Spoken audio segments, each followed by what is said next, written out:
Hello friends, ನಿಮ್ಮೆಲ್ಲರಿಗೂ ನಮ್ಮ life ಚಾನಲ್ಗೆ ಸ್ವಾಗತ. ಇವತ್ತಿನ ದ ಹಿಂದೂ ದಿನಪತ್ರಿಕೆ ವಿಶ್ಲೇಷಣೆ ಕೆಳಗೆ ಜೂನ್ 9, 2021 ಈ ದಿನಾಂಕದ ಸುದ್ದಿ ವಿಶ್ಲೇಷಣೆಯನ್ನು ಆರಂಭ ಮಾಡ್ತಾ ಇದ್ದೀವಿ. ಮೊದಲಿಗೆ 2 ಜೂನ್ ಸಂಚಿಕೆಯಲ್ಲಿ ಕೊಟ್ಟಂಥ ಈ ಪ್ರಶ್ನೆಗೆ ಉತ್ತರವನ್ನು ನೋಡೋಣ. National disaster management authority NDMA ಬಗ್ಗೆ ನಾವು ಅವತ್ತಿನ ಸಂಚಿಕೆಯಲ್ಲಿ ಚರ್ಚೆ ಮಾಡಿದ್ವಿ. DM ಆ್ಯಕ್ಟ್, ಡಿಸಾಸ್ಟರ್ ಮ್ಯಾನೇಜ್ಮೆಂಟ್ ಆ್ಯಕ್ಟ್ನ ಚರ್ಚೆ ಮಾಡಬೇಕಾದ್ರೆ ಇದರ ನೇತೃತ್ವ ಯಾರ್ದು ಅಂತ ಕೇಳ್ತಾ ಇರೋದು ಈ ಪ್ರಶ್ನೆಯಲ್ಲಿ. President, chief minister, prime minister ಹಾಗೂ ಮಿನಿಸ್ಟರ್ ಆಫ್ ಹೋಮ್ ಅಫೇರ್ಸ್, ಇದರಲ್ಲಿ ನೀವು ಚೂಸ್ ಮಾಡಬೇಕಿತ್ತು. ಯಾವುದೇ ಪ್ರಶ್ನೆಯನ್ನು ನೀವು ಅಪ್ರೋಚ್ ಮಾಡೋಕ್ಕೆ 2 ರೀತಿ ಇರುತ್ತೆ. ಒಂದು, 4 ಆಪ್ಷನ್ಸಲ್ಲಿ ಒಂದು ಸೆಲೆಕ್ಟ್ ಮಾಡುವಂಥದ್ದು, ಅಥವಾ 4 ಆಪ್ಷನ್ಸಲ್ಲಿ ಎಲಿಮಿನೇಟ್ ಮಾಡಿ ಒಂದನ್ನು ನಾವು ಸೆಲೆಕ್ಟ್ ಮಾಡುವಂಥದ್ದು. ಈಗ ಮೊದಲನೇ ಅಪ್ರೋಚ್ನ ನಾವು ಉಪಯೋಗಿಸೋದಾದರೆ NDMA ನೇತೃತ್ವ ಪ್ರೈಮ್ ಮಿನಿಸ್ಟರ್ ಕೆಳಗೆ ಇರೋದಂತ ಅವತ್ತಿನ ಸಂಚಿಕೆಯಲ್ಲಿ ನಾವು ತಿಳ್ಕೊಂಡ್ವಿ. ಸೊ ಉತ್ತರ ಸಿ ಅಂತ ನಾವು ಡೈರೆಕ್ಟಾಗಿ ಸೆಲೆಕ್ಟ್ ಮಾಡ್ಬೋದು. ಅಥವಾ ನಿಮಗೆ ಗೊತ್ತಿಲ್ಲ ಇದು ಉತ್ತರ ಅಂತ ಏನು ಮಾಡಬೇಕು, ಈ 4 ಆಪ್ಷನ್ಸಲ್ಲಿ ನಾವು ಹೇಗೆ ಎಲಿಮಿನೇಟ್ ಮಾಡ್ಬೋದು. NDMA ಒಂದು ರಾಷ್ಟ್ರೀಯ ಮಟ್ಟದ ಒಂದು ಅಥಾರಿಟಿ ಏಜೆನ್ಸಿ ಆಗಿರೋದ್ರಿಂದ ಇದು ಚೀಫ್ ಮಿನಿಸ್ಟರ್ ಕೆಳಗೆ ಬರೋಕ್ಕೆ ಸಾಧ್ಯನಾ? ಆ ಸಾಧ್ಯತೆ ಕಮ್ಮಿ. ಪ್ರೆಸಿಡೆಂಟ್ ಕೂಡ ನಾಮಿನಲ್ ಹೆಡ್ ಆಗಿರೋದ್ರಿಂದ ಈ ರೀತಿ ಒಂದು ಅಥಾರಿಟಿಯ ನೇತೃತ್ವ ಪ್ರೆಸಿಡೆಂಟ್ ಕೈಯಲ್ಲಿ ಇರೋದು ಸಾಧ್ಯತೆ ಕಮ್ಮಿ ಆಗುತ್ತೆ. ಸೊ ಎ ತಪ್ಪಾಗುತ್ತೆ. ಸಿ ಹಾಗೂ ಡಿ ಮಧ್ಯ ನಿಮ್ಮಲ್ಲಿ ಹಲವಾರು ಜನ ಕಮೆಂಟ್ ಸೆಕ್ಷನಲ್ಲಿ ಡಿ ಅಂತ ಆನ್ಸರ್ ಮಾಡಿದರೆ ಮಿನಿಸ್ಟ್ರಿ ಆಫ್ ಹೋಮ್ ಅಫೇರ್ಸ್ ಅಂತ. ಇಲ್ಲಿ ನಿಮ್ಮ ಕನ್ಫ್ಯೂಷನ್ ಏನು ಅಂತಂದರೆ NDMAಗೆ ನೋಡಲ್ ಏಜೆನ್ಸಿ, ಅದರ implementation ministry of home affairs ಅಂತ ನಾವು ಚರ್ಚೆ ಮಾಡಿದ್ವಿ. ಸೊ ಅದನ್ನು ಹಾಗೂ ನೇತೃತ್ವನ ನೀವು ಕನ್ಫ್ಯೂಸ್ ಮಾಡ್ಕೊಂಡಿದ್ದೀರಾ. ನೋಡಲ್ ಏಜೆನ್ಸಿ ಬೇರೆ, ಒಂದು ಅಥಾರಿಟಿಯ ನೇತೃತ್ವ ಬೇರೆ. ಇಲ್ಲಿ ಮೇನ್ ನೇತೃತ್ವ ಇರೋದು ಪ್ರೈಮ್ ಮಿನಿಸ್ಟರ್ ಕೆಳಗೆ, ನೋಡಲ್ ಏಜೆನ್ಸಿ ಇರೋದು ಹೋಮ್ ಅಫೇರ್ಸ್ ಕೆಳಗೆ. ಇದರಲ್ಲಿ ಡಿಫ್ರೆನ್ಸ್ನ ನೀವು ಅರ್ಥ ಮಾಡ್ಕೊಳ್ಳಿ. ಇಲ್ಲಿ ಉತ್ತರ ಸಿ, ಪ್ರೈಮ್ ಮಿನಿಸ್ಟರ್. ಇವತ್ತಿನ ದಿನಪತ್ರಿಕೆಯಿಂದ ಚರ್ಚೆ ಮಾಡ್ತಾ ಇರುವಂಥ ಮೊದಲನೇ article, Rengma Nagas demand autonomous council. ಇದು general studies paper 2 governance, constitution, polity ಕೆಳಗೆ ಬರುವಂಥ ಆರ್ಟಿಕಲ್. ಈ ಆರ್ಟಿಕಲ್ನ ಅರ್ಥ ಮಾಡ್ಕೊಳ್ಳೋಕ್ಕೆ ನಮಗೆ ಮೊದಲು ಟ್ರೈಬಲ್ ಆಟೋನಮಸ್ ಕೌನ್ಸಿಲ್ ನಮ್ಮ ಸಂವಿಧಾನದ 6th ಶೆಡ್ಯೂಲ್ ಕೆಳಗೆ ಏನಿದೆ ಅದ್ರ ಬಗ್ಗೆ ತಿಳ್ಕೊಳ್ಳೋದು ಅಗತ್ಯ ಆಗುತ್ತೆ. ಸೊ ಅದ್ರ ಬಗ್ಗೆ ಸಂಕ್ಷಿಪ್ತವಾಗಿ ತಿಳ್ಕೊಳ್ಳೋಣ. ಮೊದಲು ನಮ್ಮ ದೇಶದೊಳಗೆ ಬೇರೆ ಬೇರೆ ರಾಜ್ಯಗಳಲ್ಲಿ ಬೇರೆ ಬೇರೆ ಟ್ರೈಬಲ್ ಪಾಪ್ಯುಲೇಷನ್ ಇದೆ. ಆ ಟ್ರೈಬಲ್ ಪಾಪ್ಯುಲೇಷನ್ಗೆ ಅಂದರೆ ಪ್ರತಿಯೊಂದು ಟ್ರೈಬಲ್ ಪಾಪ್ಯುಲೇಷನ್ಗೂ ಕೂಡ ತಂದೆ ಆದ ಒಂದು ಪ್ರತ್ಯೇಕವಾದ ಸಂಸ್ಕೃತಿ ಇರುತ್ತೆ. ಆ ಪ್ರತ್ಯೇಕವಾದ ಸಂಸ್ಕೃತಿಯನ್ನು ನಾವು ರಕ್ಷಣೆ ಮಾಡೋಕ್ಕೆ ಅಂತ ನಮ್ಮ ಸಂವಿಧಾನದ ಕೆಳಗೆ ಕೆಲವೊಂದು ಪ್ರಾವಿಷನ್ಸ್ನ ತೊಗೊಂಡು ಬಂದಿದ್ದೀವಿ. ಈ ಪ್ರತ್ಯೇಕವಾದ ಟ್ರೈಬಲ್ ಪಾಪ್ಯುಲೇಷನ್ನ ನಾವು ಸಂವಿಧಾನದ ಒಳಗೆ ಗುರುತಿಸಿ ಅವ್ರಿಗೆ ಶೆಡ್ಯೂಲ್ಡ್ ಟ್ರೈಬ್ಸ್ ಅಂತ ಕರಿತೀವಿ. ಹಾಗೂ ಇವರು ಇರುವಂಥ ಒಂದು ಪ್ರದೇಶಕ್ಕೆ ಶೆಡ್ಯೂಲ್ಡ್ ಏರಿಯಾಸ್ ಅಂತ ಕರಿತೀವಿ. ಈ ಶೆಡ್ಯೂಲ್ಡ್ ಏರಿಯಾಸ್ ಹಾಗೂ ಶೆಡ್ಯೂಲ್ಡ್ ಟ್ರೈಬ್ಸ್ನ ರಕ್ಷಣೆಗೆ ಅಂತ ನಾವು ನಮ್ಮ ಸಂವಿಧಾನದ 5th ಶೆಡ್ಯೂಲ್ ಹಾಗೂ 6th ಶೆಡ್ಯೂಲ್ ಒಳಗೆ ಪ್ರಾವಿಷನ್ಸ್ನ ತೊಗೊಂಡ್ಬಂದಿದ್ದೀವಿ. ನಮ್ಮ ಸಂವಿಧಾನದ ಪಾರ್ಟ್ 10 ಆರ್ಟಿಕಲ್ 244 ಕೆಳಗೆ ಅಸ್ಸಾಂ, ಮೇಘಾಲಯ, ತ್ರಿಪುರಾ, ಮಿಜೋರಾಂ ಈ 4 ರಾಜ್ಯಗಳನ್ನ ಬಿಟ್ಟು ಬೇರೆ ರಾಜ್ಯಗಳಲ್ಲಿ ಇರುವಂಥ ಟ್ರೈಬಲ್ ಪಾಪ್ಯುಲೇಷನ್ ಇರೋ ಏರಿಯಾಸ್ನ ಶೆಡ್ಯೂಲ್ಡ್ ಏರಿಯಾಸ್ ಅಂತ ಮಾಡಿ ಅದನ್ನು 5th ಶೆಡ್ಯೂಲ್ ಒಳಗೆ ತೊಗೊಂಡ್ಬಂದಿದ್ದೀವಿ. ಈ 4 ರಾಜ್ಯಗಳು ಅಸ್ಸಾಂ, ಮೇಘಾಲಯ, ತ್ರಿಪುರಾ, ಮಿಜೋರಾಂ ಈ ರಾಜ್ಯಗಳಲ್ಲಿ ಒಳಗೆ ಇರುವಂಥ ಟ್ರೈಬಲ್ ಪಾಪ್ಯುಲೇಷನ್ ಹಾಗೂ ಆ ಏರಿಯಾಸ್ನ ಟ್ರೈಬಲ್ ಏರಿಯಾಸ್ ಅಂತ ಗುರುತಿಸಿ ಅದರ ಆಡಳಿತವನ್ನು ನಾವು 6th ಶೆಡ್ಯೂಲ್ ಕೆಳಗೆ ತೊಗೊಂಡ್ಬಂದಿದ್ದೀವಿ. ಇಲ್ಲಿ ಚರ್ಚೆ ಮಾಡ್ತಾ ಇರೋದು ಅಸ್ಸಾಂ, ಮೇಘಾಲಯ ಪ್ರದೇಶ ಆಗಿರೋದ್ರಿಂದ ಇಲ್ಲಿ 6th ಶೆಡ್ಯೂಲ್ ಅನ್ವಯಿಸುತ್ತೆ. 6th ಶೆಡ್ಯೂಲ್ ಹಾಗೂ ನಮ್ಮ ಸಂವಿಧಾನದಲ್ಲಿ ಆರ್ಟಿಕಲ್ 244 ಟು ಆರ್ಟಿಕಲ್ 275 ಮೂಲಕ ನಾವು ಕೆಲವೊಂದು ಸ್ಪೆಷಲ್ ಪ್ರಾವಿಷನ್ಸ್ನ ಮಾಡಿದ್ದೀವಿ. ಇಲ್ಲಿ ನಾವೇನು ಟ್ರೈಬಲ್ ಏರಿಯಾಸ್ ಅಂತ ಕರಿತಾ ಇದ್ದೀವಿ, ಆ ಪ್ರದೇಶಗಳಲ್ಲಿ ಇರುವಂಥ ಜನಾಂಗಕ್ಕೆ ಭಿನ್ನವಾದ ಸಂಸ್ಕೃತಿ ಇರುತ್ತೆ. ಆ ಸಂಸ್ಕೃತಿ ರಕ್ಷಣೆ ಆಗಬೇಕು ಅಂತಂದರೆ ಆ ಸಂಸ್ಕೃತಿಯನ್ನು ಪಾಲಿಸುವಂಥ, ಮುಂದುವರಿಸುವಂಥ ಅವಕಾಶ ಅವ್ರಿಗೆ ಮಾಡಿಕೊಡ್ಬೇಕಾಗತ್ತೆ. ಹಾಗಾಗಿ ನಾವು 6th ಶೆಡ್ಯೂಲ್ನ ಕೆಳಗೆ ಈ ಪ್ರದೇಶಗಳಲ್ಲಿ ಸ್ವಾಯತ್ತತೆಯನ್ನು ಕೊಡ್ತಾ ಇದ್ದೀವಿ. ಹೇಗೆ ನಾವು 73rd ಹಾಗೂ 74th ಅಮೆಂಡ್ಮೆಂಟ್ನ ಮೂಲಕ ಲೋಕಲ್ ಬಾಡೀಸ್ ಕ್ರಿಯೇಟ್ ಮಾಡಿ ಲೋಕಲ್ ಸೆಲ್ಫ್ ಗವರ್ಮೆಂಟ್ ಹಾಗೂ ಡಿಸೆಂಟ್ರಲೈಸ್ಡ್ ಗವರ್ನೆನ್ಸ್ನ ತೊಗೊಂಡ್ಬಂದ್ವಿ, ಅದೇ ರೀತಿ ಅದಕ್ಕಿಂತ ಒಂದು ಹೆಜ್ಜೆ ಮುಂದೆ ಹೋಗಿ ಈ ಪ್ರದೇಶಗಳಲ್ಲಿ ಅಂದರೆ ಟ್ರೈಬಲ್ ಏರಿಯಾಸಲ್ಲಿ ಅದೇ ಜನಾಂಗದ ಕೆಳಗೆ ಆಡಳಿತ ಇರೋ ರೀತಿ ಅಟಾನಮಸ್ ಡೆವಲಪ್ಮೆಂಟ್ ಕೌನ್ಸಿಲ್ನ ರಚನೆಯನ್ನು ಮಾಡ್ತಾ ಇದ್ದೀವಿ 6th ಶೆಡ್ಯೂಲ್ ಕೆಳಗೆ. ಈ ಅಟಾನಮಸ್ ಡೆವಲಪ್ಮೆಂಟ್ ಕೌನ್ಸಿಲ್ಗೆ ಕೆಲವೊಂದು ಸಬ್ಜೆಕ್ಟ್ಸ್ ಅಂದರೆ water, soil, land, local custom, culture ಇವುಗಳ ಲೆಜಿಸ್ಲೇಟಿವ್ ಪವರ್ಸ್ ಇರುತ್ತೆ. ಹಾಗೂ ಕೆಲವೊಂದು ಸಿವಿಲ್ ಹಾಗೂ ಕ್ರಿಮಿನಲ್ ಕೇಸಸ್ನ ಜುಡಿಷಿಯಲ್ ಪವರ್ಸ್ ಕೂಡ ಇರುತ್ತೆ. ಇಂಥ ಒಂದು ಪ್ರದೇಶದ ಒಳಗೆ ಅಟಾನಮಸ್ ಡಿಸ್ಟ್ರಿಕ್ಟ್ಸ್ನ ರಚನೆ ಆಗಿರುತ್ತೆ. ಪ್ರತಿಯೊಂದು ಡಿಸ್ಟ್ರಿಕ್ಟ್ಗೂ ಕೂಡ ಆಡಳಿತಕ್ಕಾಗಿ ಅಂತ ತಂದೆ ಆದ ಒಂದು ಡಿಸ್ಟ್ರಿಕ್ಟ್ ಕೌನ್ಸಿಲ್ನ ರಚನೆ ಕೂಡ ಆಗಿರುತ್ತೆ. ಈಗ ಒಂದು ಅಟಾನಮಸ್ ಡಿಸ್ಟ್ರಿಕ್ಟ್ ಇದೆ ಅಂತ ಇಟ್ಕೊಳ್ಳಿ, ಅದರ ಒಳಗೆ ಬೇರೆ ಬೇರೆ ಭಿನ್ನವಾಗಿರುವಂಥ ಟ್ರೈಬ್ಸ್ ಇದೆ ಅಂತಂದರೆ ಅವುಗಳನ್ನ ಗುರುತಿಸಿ ಅವ್ರಿಗೆ ಸಪ್ರೇಟಾಗಿ ಅಟಾನಮಸ್ ರೀಜನ್ನ ಮಾಡ್ಕೊಳೋವಂಥ ಅಧಿಕಾರ ಗವರ್ನರ್ಗೆ, ಆ ರಾಜ್ಯದ ಗವರ್ನರ್ ಹತ್ರ ಇರುತ್ತೆ. ಇಂಥ ಪ್ರತಿಯೊಂದು ಅಟಾನಮಸ್ ರೀಜನ್ಗೂ ತಂದೆ ಆದ ರೀಜನಲ್ ಕೌನ್ಸಿಲ್ ಇರುತ್ತೆ. So district council, regional council ಇವುಗಳ ಮೂಲಕ ಆಡಳಿತ ನಡೀತಾ ಇರೋದು ಈ ಪ್ರದೇಶದಲ್ಲಿ. ಪ್ರಸ್ತುತ ಅಸ್ಸಾಂ, ಮೇಘಾಲಯ, ತ್ರಿಪುರಾ, ಮಿಜೋರಾಂ ಈ 4 ರಾಜ್ಯಗಳಲ್ಲಿ 10 ಅಟಾನಮಸ್ ಕೌನ್ಸಿಲ್ಗಳು ಇದೆ. ಮಿಜೋರಾಂನಲ್ಲಿ ಚಕ್ಮಾ, ಇಮಾರಾ ಅಟಾನಮಸ್ ಡಿಸ್ಟ್ರಿಕ್ಟ್ ಕೌನ್ಸಿಲ್ಗಳು, ತ್ರಿಪುರಾದಲ್ಲಿ Tripura tribal areas autonomous district council, ಮೇಘಾಲಯದಲ್ಲಿ Garo hills, Jaintia hills, Khasi hills ಇವುಗಳ ಅಟಾನಮಸ್ ಡಿಸ್ಟ್ರಿಕ್ಟ್ ಕೌನ್ಸಿಲ್, ಅಸ್ಸಾಂ ಒಳಗೆ Bodoland territorial council, Karbi Anglong autonomous council, Dima Hasao autonomous district council. ನಾವು ಇವತ್ತಿನ ಆರ್ಟಿಕಲಲ್ಲಿ ಚರ್ಚೆ ಮಾಡ್ತಾ ಇರೋದು ಕಾರ್ಬಿ ಆಂಗ್ಲಾಂಗ್ ಅಟಾನಮಸ್ ಕೌನ್ಸಿಲ್ನ ವಿಷಯವಾಗಿ. ಈ ಕಾರ್ಬಿ ಆಂಗ್ಲಾಂಗ್ ಅಟಾನಮಸ್ ಕೌನ್ಸಿಲ್ಗೆ ಇನ್ನಷ್ಟು ಅಧಿಕಾರಗಳನ್ನ ಕೊಟ್ಟು ಅದನ್ನು ಟೆರಿಟೋರಿಯಲ್ ಕೌನ್ಸಿಲ್ ಮಾಡಬೇಕು ಅಂತ ಇದ್ದಾರೆ. ಇದ್ರ ಬಗ್ಗೆ ಒಂದು ತೀರ್ಮಾನವನ್ನು ಕೇಂದ್ರ ಸರ್ಕಾರ ಹಾಗೂ ಸಂಬಂಧಪಟ್ಟಂಥ ರಾಜ್ಯ ಸರ್ಕಾರಗಳು ಈಗ ತಗೋಬೇಕಾಗಿದೆ. ಈ ತೀರ್ಮಾನ ತಗೋಬೇಕು ಅನ್ನೋ ಮಧ್ಯದಲ್ಲಿ ಈಗ ರೇಂಗ್ಮಾ ನಾಗಾಸ್, ಇದೊಂದು ಟ್ರೈಬ್ ಅಸ್ಸಾಂ ಹಾಗೂ ನಾಗಾಲ್ಯಾಂಡ್ ಈ ಪ್ರದೇಶಗಳಲ್ಲಿ ಇರುವಂಥದ್ದು. ಸೊ ಅಸ್ಸಾಮಲ್ಲಿ ಇರುವಂಥ ರೇಂಗ್ಮಾ ನಾಗಾಸ್ ಈಗ ಒಂದು ಡಿಮ್ಯಾಂಡನ್ನು ಇಟ್ಟಿದ್ದಾರೆ. ಏನು ಡಿಮ್ಯಾಂಡನ್ನು ಇಟ್ಟಿದ್ದಾರೆ? ತಮ್ಮದೇ ಆದ ಒಂದು ಅಟಾನಮಸ್ ಕೌನ್ಸಿಲ್ ಬೇಕು. ಯಾಕೆ ಬೇಕು? ಅದಕ್ಕೆ ಇಲ್ಲಿ ಕೆಲವೊಂದು ಐತಿಹಾಸಿಕ ವಿವರಣೆಯನ್ನು ಕೊಡ್ತಾ ಇದ್ದಾರೆ. 1816 ಹಾಗೂ 1819 ಅಸ್ಸಾಮಲ್ಲಿ ಬರ್ಮೀಸ್ ಕಡೆಯಿಂದ ಇನ್ವೇಷನ್ ಆದಾಗ ಅಲ್ಲಿ ಇರುವಂಥ ರೆಫ್ಯೂಜೀಸ್ಗೆ ಈ ರೇಂಗ್ಮಾ ಟ್ರೈಬ್ಸ್ ರಕ್ಷಣೆಯನ್ನು ನೀಡುತ್ತೆ. ಅದರ ನಂತರ 1839 ಈ ರೇಂಗ್ಮಾಸ್ ಜನನೇ ಬ್ರಿಟಿಷ್ನ ಮೊದಲ ಬಾರಿಗೆ ಎನ್ಕೌಂಟರ್ ಮಾಡ್ತಾರೆ. ಆದರೆ ಅದಾದಮೇಲೆ ರೇಂಗ್ಮಾ ನಾಗಾಸ್ ಇದಂಥ ಪ್ರದೇಶ ರೇಂಗ್ಮಾ ಹಿಲ್ಸ್, ನಾವೇನು ಗಾರೋ, ಜಯಂತ್ಯ, ಖಾಸಿ ಅಂತ ಹೇಳ್ತೀವಲ್ವಾ, ಈ ಜನಾಂಗ ಇರುವಂಥ ಪ್ರದೇಶವನ್ನೇ ನಾವು ಗಾರೋ, ಖಾಸಿ, ಜಯಂತ್ಯ ಹಿಲ್ಸ್ ಅಂತ ಕೂಡ ಕರಿತೀವಿ. ಸೊ ಅದೇ ರೀತಿಯಲ್ಲಿ ರೇಂಗ್ಮಾ ಹಿಲ್ಸಲ್ಲಿ ರೇಂಗ್ಮಾ ಟ್ರೈಬ್ ಜನ ಇರ್ತಾರೆ. ಆದರೆ ಪೊಲಿಟಿಕಲ್ ಮ್ಯಾಪಲ್ಲಿ ಈ ರೇಂಗ್ಮಾ ಹಿಲ್ಸ್ನ ತೆಗೆದುಹಾಕಿ ಮಿಕ್ಕಿರ್ ಹಿಲ್ಸ್ನ ತೊಗೊಂಡು ಬರ್ತಾರೆ. ಹಾಗಾಗಿ ಇದೇ ಮುಂದೆ ಹೋಗಿ 1951 ಪೊಲಿಟಿಕಲ್ ಮ್ಯಾಪಲ್ಲಿ ಕೂಡ ರೇಂಗ್ಮಾ ಹಿಲ್ಸ್ನ ಬದಲಾಗಿ ಮಿಕ್ಕಿರ್ ಹಿಲ್ಸ್ ಬರುತ್ತೆ. 1963 ಅಸ್ಸಾಂ ನಂತರ ನಾಗಾಲ್ಯಾಂಡ್ನ ಕ್ರಿಯೇಷನ್ ಆದಾಗ ಈ ರೇಂಗ್ಮಾ ಹಿಲ್ಸ್ನಲ್ಲಿ ಇದ್ದಂಥ ರೇಂಗ್ಮಾ ಟ್ರೈಬ್ಸ್ ಏನಿದ್ದಾರೆ ಅವರು ನಾಗಾಲ್ಯಾಂಡ್ ಹಾಗೂ ಅಸ್ಸಾಂನ ಮಧ್ಯ ಡಿವೈಡ್ ಆಗ್ತಾರೆ. ಅದೇ ಮುಂದೆ ಹೋಗಿ ಮಿಕ್ಕಿರ್ ಹಿಲ್ಸ್ ಕಾರ್ಬಿ ಆಂಗ್ಲಾಂಗ್ ಪ್ರದೇಶ ಆಗಿರುತ್ತೆ. ಈ ಪ್ರದೇಶದಲ್ಲಿ ಇದಂಥ ಒಂದು ಇಂಡಿಜಿನಿಯಸ್ ಟ್ರೈಬ್ ಮಿಕ್ಕಿರ್ಸ್ ಅಂತ ಅವರೇ ಕಾರ್ಬೀಸ್ ಆಗ್ತಾರೆ. ಸೊ ಈಗ ಇಲ್ಲಿ ಇರುವಂಥದ್ದು ಕೂಡ ಕಾರ್ಬಿ ಆಂಗ್ಲಾಂಗ್ ಅಟಾನಮಸ್ ಕೌನ್ಸಿಲ್. ಈ ಕಾರ್ಬಿ ಆಂಗ್ಲಾಂಗ್ ಅಟಾನಮಸ್ ಕೌನ್ಸಿಲಲ್ಲಿ ಇರುವಂಥ ಒಟ್ಟಾರೆ ಜನಸಂಖ್ಯೆ 12 ಲಕ್ಷ. ಆದರೆ ಅಲ್ಲಿ ಕಾರ್ಬೀಸ್ ಇರೋದು ಕೇವಲ 3 ಲಕ್ಷ. ಇನ್ನು ಮಿಕ್ದವರೆಲ್ಲ ಇರೋದು ನಾನ್ ಕಾರ್ಬೀಸ್. ಆ ನಾನ್ ಕಾರ್ಬೀಸಲ್ಲಿ ರೇಂಗ್ಮಾ ನಾಗಾಸ್ ಟ್ರೈಬ್ ಇರೋದು 22,000.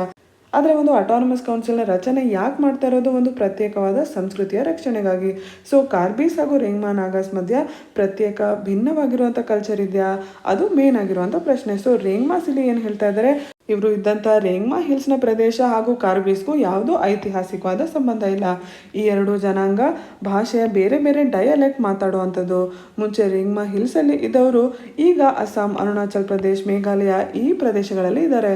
ಸೊ ನಾವು ಡಿಸ್ಟಿಂಕ್ಟ್ ಆಗಿದ್ದೀವಿ. ಕಾರ್ಬೀಸ್ಗೂ ನಮಗೂ ತುಂಬ ವ್ಯತ್ಯಾಸ ಇದೆ ಕಲ್ಚರಲ್ಲಿ. ಹಾಗಾಗಿ ನಮಗೆ ಸಪ್ರೇಟ್ ಆದ ಅಟಾನಮಸ್ ಕೌನ್ಸಿಲ್ ಕೊಡಿ ಅಂತ ಈ ಆರ್ಟಿಕಲಲ್ಲಿ ಹೇಳ್ತಾ ಇರುವಂಥದ್ದು. ಈ ಆರ್ಟಿಕಲಿಂದ ನಿಮ್ಮ ಪ್ರಿಲಿಮ್ಸ್ ಪರೀಕ್ಷೆಗೆ ಈ ಪ್ರದೇಶದ ಟ್ರೈಬ್ಸ್ ಏನು ರೇಂಗ್ಮಾ ನಾಗಾಸ್ ಕಾರ್ಬೀಸ್ ಬಗ್ಗೆ ಗೊತ್ತಿರಬೇಕು. ಹಾಗೂ ಮ್ಯಾಪಿಂಗಲ್ಲಿ ನಾವೇನು ಮಿಕ್ಕಿರ್ ಹಿಲ್ಸ್ ನೋಡಿದ್ವಿ ಅದರ ಜಾಗ ಗೊತ್ತಿರಬೇಕು.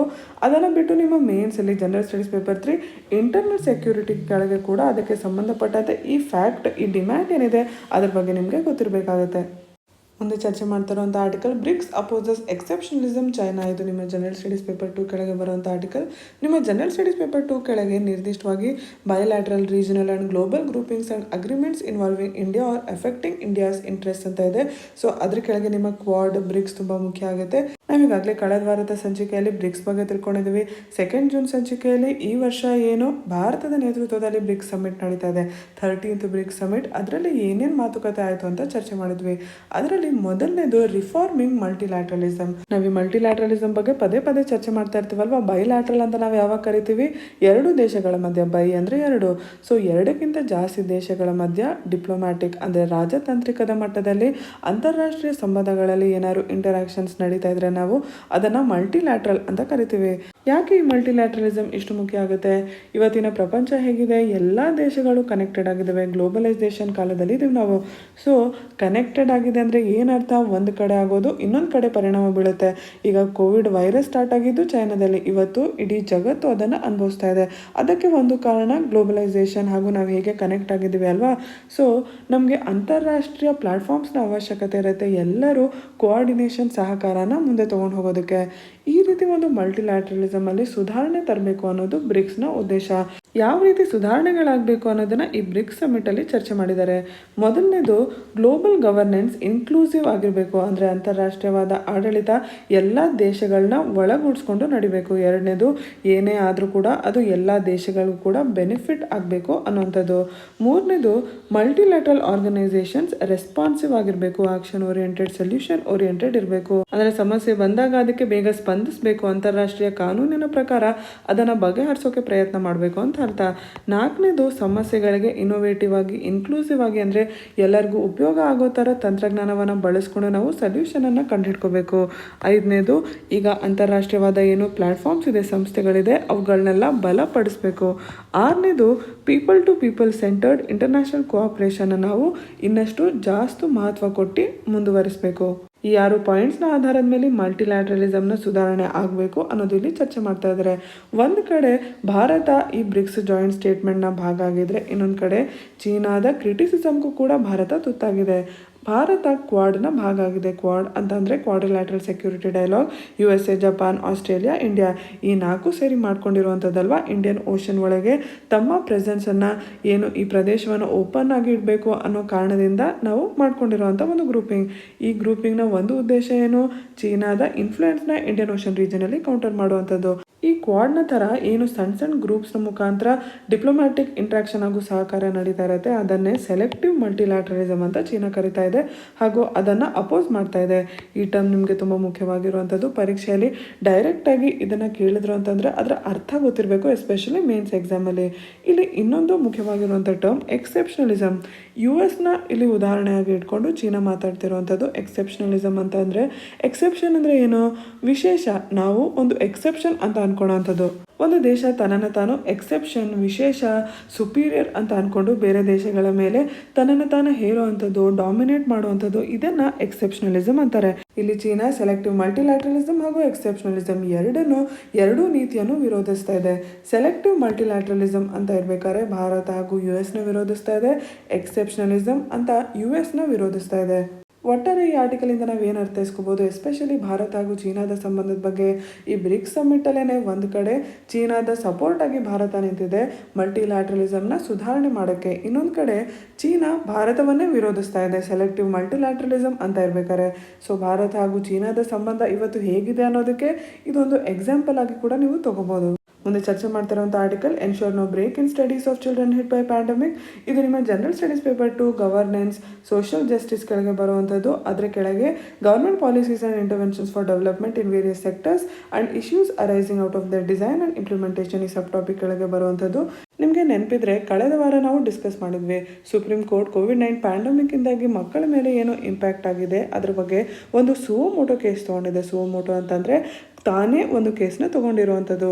ಸೊ ಅದಕ್ಕೆ ಸಂಬಂಧಪಟ್ಟಂತೆ ಅಮಿಕಸ್ ಕ್ಯೂರೆ ಅಂತ ಅಂದರೆ ಯಾರು ಕೋರ್ಟಿಗೆ ಇದ್ರ ಬಗ್ಗೆ ಒಂದು ಮಾಹಿತಿಯನ್ನು ಕೊಡ್ತಿರ್ತಾರೆ ಅಥವಾ ಅಡ್ವೈಸ್ನ ಕೊಡ್ತಾ ಇರ್ತಾರೆ ಅವರಿಗೆ ಅಮಿಕಸ್ ಕ್ಯೂರೆ ಅಂತ ಕರೀತಾರೆ. ಸೊ ಈ 2 ಟರ್ಮ್ಸ್ ನಿಮಗೆ ಗೊತ್ತಿರಬೇಕು.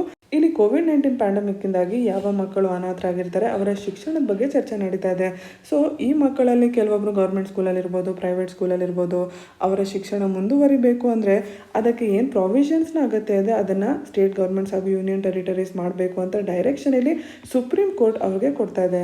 ಸೊ ಇಲ್ಲಿ ಮುಖ್ಯ ಉದ್ದೇಶ ಏನು, ಈ ಮಕ್ಕಳು ಎಜುಕೇಷನ್ನ ಡಿಸ್ಕಂಟಿನ್ಯೂ ಮಾಡಬಾರ್ದು. ಹಾಗಾಗಿ ಏನಾದ್ರು ಅವರು ಪ್ರೈವೇಟ್ ಸ್ಕೂಲಲ್ಲಿದ್ದರೆ ಇನ್ನು ಕೆಲವೊಂದು ಅಂದರೆ ಅಟ್ಲೀಸ್ಟ್ 6 ತಿಂಗಳು ಅದೇ ಸ್ಕೂಲಲ್ಲಿದ್ದು ನಂತರ ಅವರಿಗೆ ಬೇರೆ ಅರೇಂಜ್ಮೆಂಟ್ಸ್ ಮಾಡ್ಬೋದು. ಹಾಗೆ ಗೌರ್ಮೆಂಟ್ ಸ್ಕೂಲಲ್ಲಿದ್ದರೆ ಅದನ್ನೇ ಹೇಗೆ ಕಂಟಿನ್ಯೂ ಮಾಡಬೇಕು ಇದ್ರ ಬಗ್ಗೆ ಪ್ರಾವಿಷನ್ಸ್ ಮಾಡಿ ಅಂತ ಇಲ್ಲಿ ಸುಪ್ರೀಂ ಕೋರ್ಟ್ ಹೇಳ್ತಾ ಇದೆ. ಇದನ್ನು ಹೊರತುಪಡಿಸಿ ಈ ಅನಾಥರಾದ ಮಕ್ಕಳಿಗೆ ಏನು ಪ್ರಾಪರ್ಟಿ ರೈಟ್ಸ್ ಇರುತ್ತೆ, ಅವರ ಎಜುಕೇಷನ್, ಎಂಪ್ಲಾಯ್ಮೆಂಟ್ ಆಪರ್ಚುನಿಟೀಸ್, ಏನಾದ್ರು ಹೆಣ್ಣು ಮಗು ಇದ್ದರೆ ಅದರ ಕೇರ್ ಹೇಗೆ ತಗೋಬೇಕು, ಇದೆಲ್ಲದ್ರ ಬಗ್ಗೆ ಈಗ ಚರ್ಚೆ ಈ ಬೆಂಚ್ನ ಮೂಲಕ ಸುಪ್ರೀಂ ಕೋರ್ಟಲ್ಲಿ ನಡೀತಾ ಇದೆ.